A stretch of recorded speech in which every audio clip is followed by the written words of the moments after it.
Hello, welcome to the Sorcerer's Code. If you've seen my videos before on YouTube, you'll know that I'm into a bit of sorcery, magic, medicinal plants, and a whole host of other things. I'm doing this video now as a start to the Sorcerer's Handbook. This first one is about power plants, and it's pretty important and creates a foundation for other ideologies of dreaming that I'll present later on. It's also a bit of a stick to the government as well, to say that if we're a civilized society, then we no longer need the government to tell us how to think, what to believe, and how to treat our bodies with particular types of medicine. The natural world has given us numerous forms of medicines and other types of elements that help us raise our awareness and increase our health. We don't need privatized corporations helping each other out and shoving medicines down our throats, such as antibiotics and antidepressants, that we just don't need.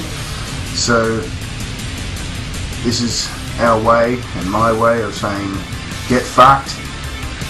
No more authoritarianism. We believe in a liberal society to increase awareness and set ourselves free from tyranny, especially tyranny of the mind. We no longer need your libraries with your nonsensical bullshit, useless collections of magazines and rubbish collected from very few sources. The whole thing is just a limited collection of shit.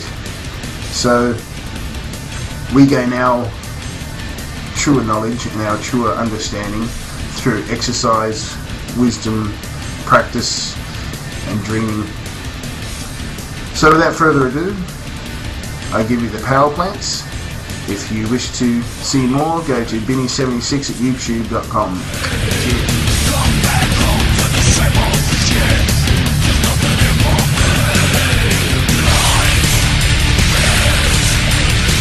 Okay, the first power plant that I'm going to be introducing is the San Pedro cactus.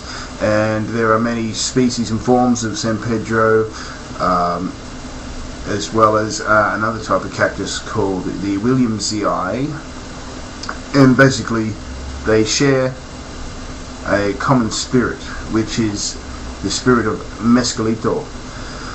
When I'm referring to spirits, I'm not referring to disincarnate beings at this point in time, but rather a different band of energy that certain entities exist on. So common people call these the most popular one peyote. However, a lot of the natives don't actually like that name, and they prefer to call him mescalito, because mescalito is the spirit or the power that is connected to this plant. Mescalito is not actually an ally in the sense that other plant forms can be allies. However, he is there to provide knowledge and guidance. So here he is. This is one plant. Here we are. There he is. Alright. This is one form. This is the Sorcerer's Brighesii, a San Pedro. Okay. And he's a beautiful little plant. I've had him when I first got him. He was about that big. So he's grown about that much in about the last 4 months. There's another type one here. This one here, as you saw in the picture at the beginning, that is a Sorcerer's scalopina, or scopolamine, possibly. Now, there's a common misconception that these plants are actually illegal. They're not illegal to grow. They're illegal to process into substances that create intoxication. So anyway, I'm not going to really discuss too much the methods, apart from a few things, but they are legal to grow, as well as many others. In their natural state, it's only once you begin to process them as medicines that the government steps in and says, no, you're not allowed to heal yourself, you have to take our shit. So anyway, mescalito is a power spirit. I've met similar spirits to him. You can actually hear my experience in part 5 of the previous volume that I've created on YouTube, and I provide an experience there where I met a power spirit. The preparation of San Pedro is always important. One must be careful to get the right part of the plant, as well as show great respect to this plant. If you do not show great respect to the plant, then you can get into a lot of trouble. He will basically thrash you around and destroy you and give you an awful type of sort of headache, I guess, to begin with. People who abuse natives' powers usually suffer the consequences for that abuse. Everything from cocaine to alcohol, all these sorts of things, you know, people abuse them and they suffer for their abuse. If we respect these plants, they'll respect us. We use them for knowledge. So, I mentioned in part of my experience on San Pedro, and as I phased into Mescalito, that there was a phasing stage. And basically what I meant by that was my entire body's energy systems shifted from one phase to the other and increased my perceptions many times over. The preparation of the plant involves removing, I'll get him up here we are. If you want to prepare a brew of Mescalito,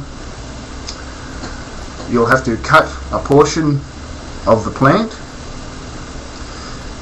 You can look up certain rituals and things if you want to perform a ritual before you remove the plant, or you can do one after. I did one during the preparation of the plant itself because I already had a cutting. Usually a cutting of about a foot would be sufficient, perhaps a little more, a little less, depending on the person, but about a foot is a fair approximation. They have all these amazing little sharp spines all over them, and they help the plant absorb sunlight, water, and feed into a root system. So the preparation of the plant involves the cutting of a portion. Once you have that portion, you lay it on its side, you cut down the middle. When you open him down the middle, you'll see that there's different types of flesh. It's almost like an aloe vera when you cut the aloe vera plant. You remove the white and you keep the flesh. You can either boil it, eat it, however, you can decide what you want to do with it there. Respect the plant, please. It's a beautiful creation, and there's a lot of power inside it, so give it all the respect it deserves. Growing Trichoserias can be very, very difficult. This is my first one, same with that one down there, so I've basically just got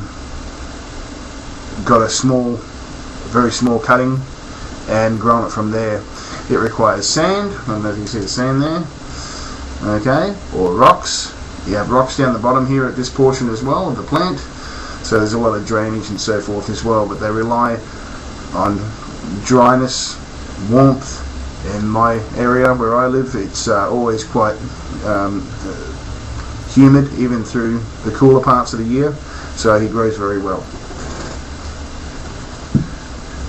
So that's about all I can offer at the moment, given time and space, to this video. So that's Mescalito in a nutshell.